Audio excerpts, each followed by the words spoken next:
The trajectory that he had and the height that he was, he probably landed in Tehachapi. It was two bright, long lights of fire that was gliding down so slowly, eerie, weird, and silent, almost completely silent. There was a very, like a rumble, a faraway rumble. Someone on my Facebook wall just said that it did land in the Lake Isabella area and caused a fire. So if any of you guys seen any of the pictures or are near the Lake Isabella area, please comment down in the comment box and let us know what it was.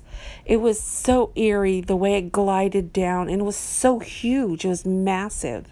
Massively huge. And like I said, it was two long white lights.